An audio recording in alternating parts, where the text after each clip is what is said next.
Over a collage of images, the screen reads Student Services, Websites, Dorm Rooms, Financial Aid, Food Services, Access, Recreation, Admissions, Counseling, Equal Access, Student Services. College is the best time of your life. We've all heard that, and we all know that it means more than great classes. John, it's in residence life or participating in a club or organization on campus. That's where most of their time is spent. Students have to go places, get inside, and use the materials, or they can't participate in college life. Admissions, financial aid, libraries, career centers, tutoring services, and recreation need to be accessible to every student. What we try to do is to make it as accessible as we can to them and make it as a user-friendly atmosphere.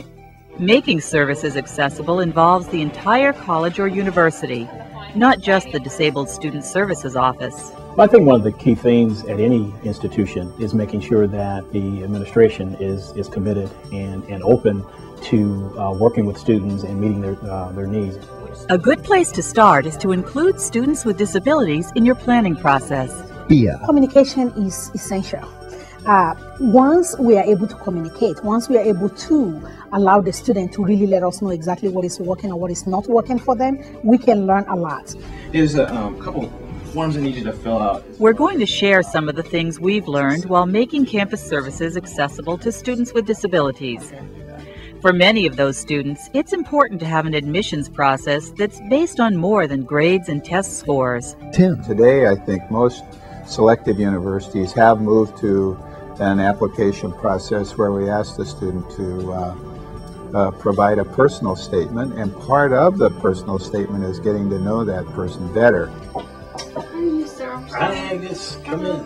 Once a student is ready to declare a major and apply to a particular school within the university, it's critical to help the student understand what it will take to be successful in that field. Admissions personnel can provide information. It's a way, I think, for people to get a better sense of what it is they're getting into before they get into it and start spending a lot of money on tuition and find out that maybe this isn't something that they are able to do or wanting to do. Starting college and planning a career are challenging for all students, and institutions shouldn't make the process harder for students with disabilities. Let's look at the campus itself. A woman in a wheelchair stops at the top of some steps. The screen reads Facilities Access and Environment. A student has a white cane. Can students move easily around your campus? Can they get into all buildings and offices and dining areas? Are dormitories designed for students with a wide range of abilities?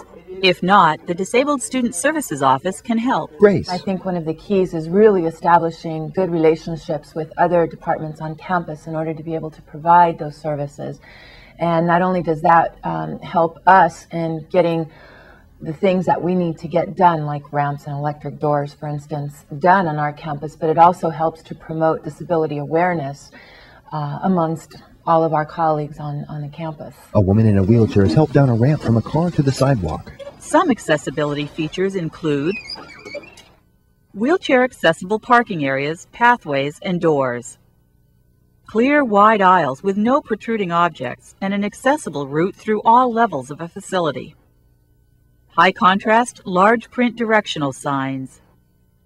Wheelchair accessible restrooms. Service counters at wheelchair accessible height. And telecommunication devices, TTY, for students who are deaf. Accessibility issues need to be addressed in dormitories as well. John. For example, a single room, or have an accessible bathroom, or their room may need to be accessible physically because if they're a chair user, or if they're blind or visually impaired, or if they're deaf or hard of hearing, we need to keep in mind things such as from the evacuation procedure to the fire alarms, how do we make those accessible for students with disabilities? Linda. For example, we have someone right now who has cystic fibrosis and diabetes. So we had to spend not only time with the residence hall staff, but also with the maintenance staff and the public safety staff in case she has an issue on campus. What happens if we lose power and she needs to have her equipment running 24 hours a day? You know, does she stay where she is? Can we provide that type of accommodation, or do we have to move her to another location? Who needs to know about it? Priority dorm registration helps in planning accommodations for students with disabilities.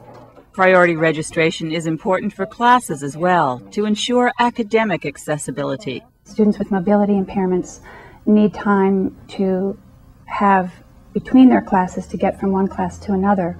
So having a wider choice of classes to select from helps them very much. Also, students with learning disabilities who have the accommodation of extra test time may make use of creating more time between classes in their schedules so that they can make use of the extra test time accommodation. It's also helpful when various student services are located close together. A woman who is short in stature reads a map on a low bulletin board. The screen reads office staff. Via. We have the obligation within our university, every employee within the university, we have that obligation to help remove the barrier in the ways of student success.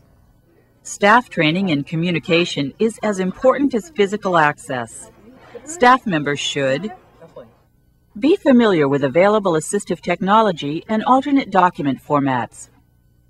Know how to respond to requests for disability-related accommodations. Be aware of issues related to communicating with students who have disabilities, such as speaking directly to a student, not to a sign language interpreter or assistant. And of course, attitude is the most important part of good communication. Oh, okay. I didn't get the login. Oh, I see. Just take time to listen. If you have a person with a speech impediment, not try to say what they're going to say. Just give them time, you know, to express themselves. If a person is blind, then you think they can't hear, or you have to talk loudly, and you don't have to do that. So it's a ever-evolving learning experience for all. It's very important that all the clients are treated the same way, you know, respectfully. And so our staff are trained. We have a very intensive training program for our staff. So hopefully that they are sensitive to wherever the client's at that time in their life and what their needs are, and are able to accommodate that. The screen reads Assistive Technology for Computers. Service offices with just a few computer workstations, such as a career center, may not find it practical to have a wide variety of assistive technology available for students with disabilities. A good plan is to purchase commonly used items to start. Consider providing an adjustable workstation table for students who use wheelchairs or who are short in stature, large print key labels for students with low vision, software to enlarge screen images for students with low vision or learning disabilities, trackballs for people with mobility impairments. Have a procedure planned for purchasing additional hardware or software when a student makes a specific request. Services that support campus technology and those that provide services to students with disabilities can offer suggestions. Susan. It's really important to partner with units that have the skills that you need. And for example, the Disability Student Services Office is a great place to contact on any campus. They know federal law, they know state law, they also know about accommodations, and they have equipment, and they provide great consultation so that we can provide a good service to the student. The screen reads Electronic Resources. A student is using a computer. Web accessibility is essential. Tim. We get about 65% of our students now applying to us on the web, so it is important to have them functional for every applicant. Once the student's registered, they may need to fill out forms online, financial aid, housing requests. These applications, again, if they're web-based, need to have some sort of awareness of the issues, the barriers, and the solutions so that everyone can access them. Providing text alternatives for graphic images is necessary for students who are blind and using speech output systems. Being sure that all content can be accessed with the keyboard alone helps those who can't use a mouse. You can follow accessibility guidelines set by your institution or state, or consider using standards adopted by the federal government. Cheryl. On our campus, the library staff work with the computing staff to help them make their websites accessible to students who have disabilities. And we also have a user group. And this is a group of people on campus who develop websites. They meet regularly and they have a discussion list where they can share ideas with one another about making their websites accessible. Printed materials. A woman in a wheelchair reaches for materials on a wall rack.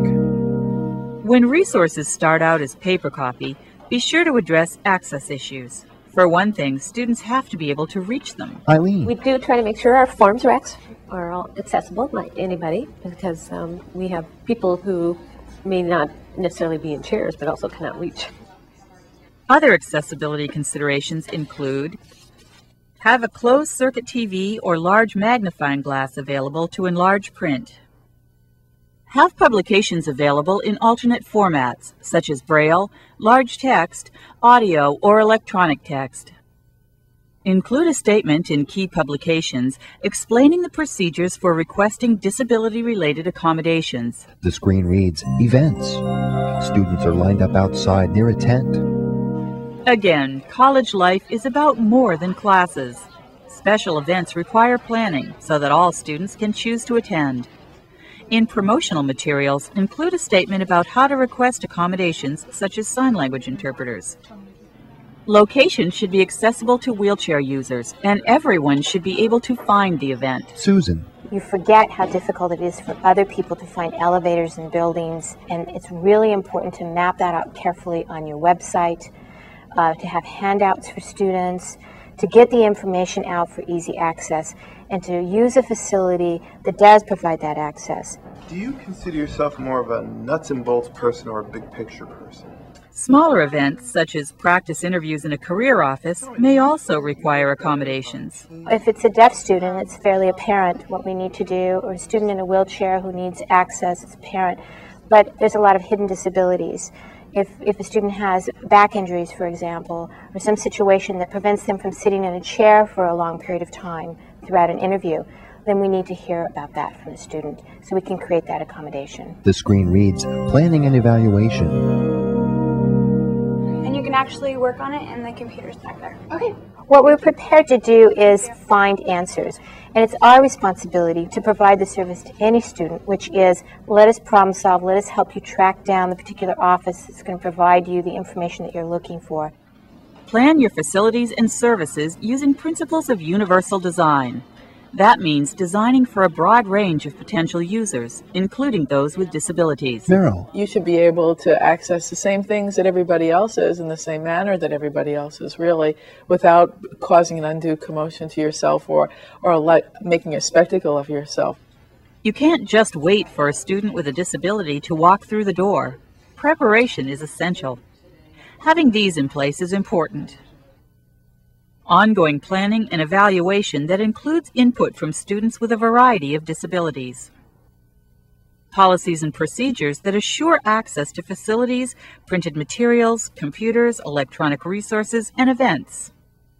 Training of all staff regarding communication, access issues, and requests for accommodations. Armstrong. It's pretty important work. It's stuff that it will make a difference in the number of people who come to college who have disabilities, the number of people who are successful while they're here and graduate, and the number of people who are successful then in society and go on to bigger and better careers. For more information, contact Do It. On the World Wide Web, www.washington.edu/DOIT. Phone, voice or TTY, 206-685-DOIT.